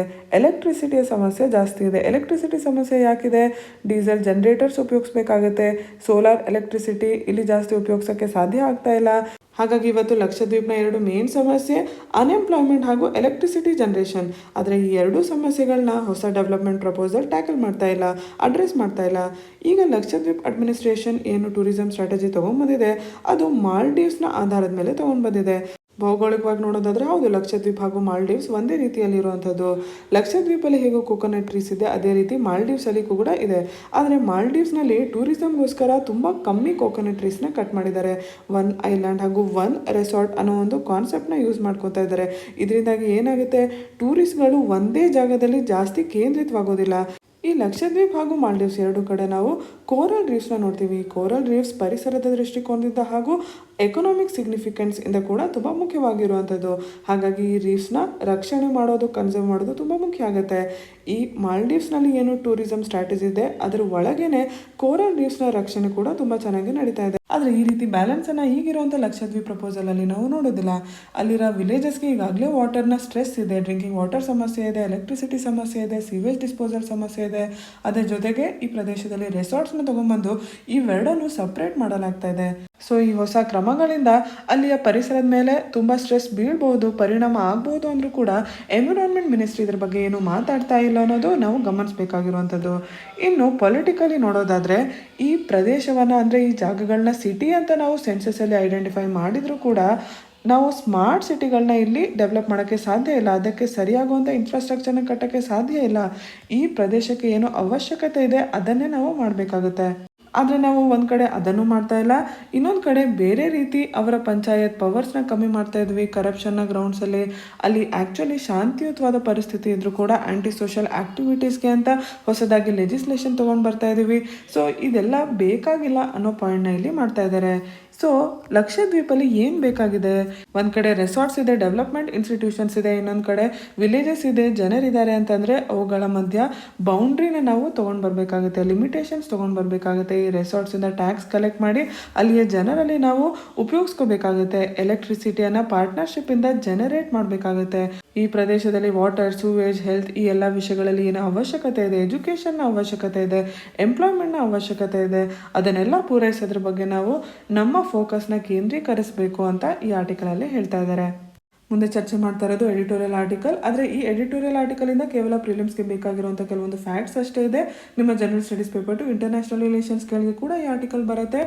ಯುನೈಟೆಡ್ ನೇಷನ್ ಜನರಲ್ ಅಸೆಂಬ್ಲಿ ಇದರ 76th ಸೆಷನಲ್ಲಿ ಮಾಲ್ಡೀವ್ಸ್ನ ಫಾರಿನ್ ಮಿನಿಸ್ಟರ್ ಆಗಿರುವಂಥವ್ರನ್ನ ಎಲೆಕ್ಷನ್ ಮಾಡಲಾಗಿದೆ ಯುನೈಟೆಡ್ ನೇಷನ್ ಜನರಲ್ ಅಸೆಂಬ್ಲಿಯ ಪ್ರೆಸಿಡೆಂಟ್ ಆಗಿ. ಮೊದಲನೇ ಬಾರಿಗೆ ಮಾಲ್ಡೀವ್ಸ್ ಈ ರೀತಿಯ ಒಂದು ಪೋಸ್ಟನ್ನು ಇತಿಹಾಸದಲ್ಲಿ ತೊಗೊಳ್ತಿರುವಂಥದ್ದು. ಸೊ ತುಂಬ ಇಂಪಾರ್ಟೆಂಟ್ ಆಗಿರುವಂಥ ಒಂದು ಫ್ಯಾಕ್ಟ್. ಭಾರತ ಕೂಡ ಮಾಲ್ಡೀವ್ಸ್ಗೆ ಈ ಕ್ಯಾನ್ವಾಸ್ ಅಂದರೆ ಈ ಎಲೆಕ್ಷನ್ನ ಗೆಲ್ಲೋದ್ರಲ್ಲಿ ಸಪೋರ್ಟ್ ಮಾಡಿತ್ತು. ಸೊ ಭಾರತ ಹಾಗೂ ಮಾಲ್ಡೀವ್ಸ್ನ ಸಂಬಂಧ ಇದು ನಮಗೆ ತೋರಿಸುತ್ತೆ. ನಾವು ಕಳೆದ ವರ್ಷ ನವೆಂಬರ್ 2020ಯಲ್ಲೇ ಮಾಲ್ಡೀವ್ಸ್ಗೆ ತಮ್ಮ ಸಪೋರ್ಟನ್ನು ತೋರಿಸಿದ್ವಿ. ಈಗ ಮಾಲ್ಡೀವ್ಸ್ ಈ ಎಲೆಕ್ಷನ್ ಗೆದ್ದಾಗಿದೆ. ಮುಂದೆ ಇರುವಂಥ ಸಮಸ್ಯೆ ಏನು? ಕೊರೋನಾ ವೈರಸ್ ಪ್ಯಾಂಡಮಿಕ್ಕಿಂದ ಜಗತ್ತಿನಾದ್ಯಂತ ಏನು ಇಂಪ್ಯಾಕ್ಟ್ ಆಗಿದೆ, ಅದರಿಂದ ಹೇಗೆ ಹೊರಗೆ ಬರ್ತೀವಿ, ಹಾಗೂ ವ್ಯಾಕ್ಸಿನ್ನ ಈಕ್ವಿಟಬಲ್ ಆಗಿ ನಾವು ಹೇಗೆ ಆಕ್ಸೆಸ್ನ ಮಾಡ್ತೀವಿ ಅಂತಾರಾಷ್ಟ್ರೀಯ ಮಟ್ಟದಲ್ಲಿ ಅನ್ನುವಂಥದ್ದು. ಈಗಾಗಲೇ ಹಲವಾರು ಬಾರಿ ಯುನೈಟೆಡ್ ನೇಷನ್ ಸೆಕ್ಯೂರಿಟಿ ಕೌನ್ಸಿಲ್ ಒಳಗೆ ಸುಧಾರಣೆಯ ಅವಶ್ಯಕತೆ ಇದೆ ಅಂತ ಅದ್ರ ಬಗ್ಗೆ ಒಂದು ಸ್ಟ್ಯಾಂಡ್ನ ಭಾರತ ತಗೊಂಡಿದೆ. ಈಗ ಭಾರತ ಹಾಗೂ ಮಾಲ್ಡೀವ್ಸ್ ಜೊತೆಗೆ ಸೇರಿ ಅದ್ರ ಬಗ್ಗೆ ಏನು ಮಾಡುತ್ತೆ, ಮಲ್ಟಿಲ್ಯಾಟ್ರಲ್ ರಿಫಾರ್ಮ್ಸ್ನ ತೊಗೊಂಡು ಬರುತ್ತಾ ಅಂತ ನಾವು ಕಾದು ನೋಡಬೇಕಾಗಿದೆ. ಇದಷ್ಟೇ ಈ ಆರ್ಟಿಕಲಿಂದ ನೀವು ತಿಳ್ಕೊಬೇಕಾಗಿರುವಂಥದ್ದು. ಇವತ್ತಿನ ಸಂಚಿಕೆಯಿಂದ ಈ ಪ್ರಶ್ನೆಯನ್ನು ಉತ್ತರಿಸೋಕ್ಕೆ ಪ್ರಯತ್ನ ಮಾಡಿ. Which of the following schedule of the Indian constitution deals with the administration and control of scheduled areas as well as scheduled tribes in States other than Assam, Meghalaya, Tripura, Mizoram? A 4th schedule, B 3rd schedule, C 5th schedule, D 6th schedule? ಇದಕ್ಕೆ ಉತ್ತರವನ್ನು comment ಸೆಕ್ಷನಲ್ಲಿ ತಿಳಿಸಿ. ಹಾಗೆ ಇವತ್ತಿನ ಸಂಚಿಕೆಯಿಂದ ಏನಾದರೂ doubts ಇದ್ದರೂ ಕೂಡ comment ಸೆಕ್ಷನಲ್ಲಿ ಕೇಳಿ. ನಮ್ಮ ಚಾನೆಲ್ನ ಸಬ್ಸ್ಕ್ರೈಬ್ ಮಾಡಿ, ಈ ವಿಡಿಯೋಗೆ ಲೈಕ್ ಹಾಗೂ ಕಮೆಂಟ್ ಮಾಡಿ. ಮತ್ತೆ ಸಿಗೋಣ. ಧನ್ಯವಾದಗಳು.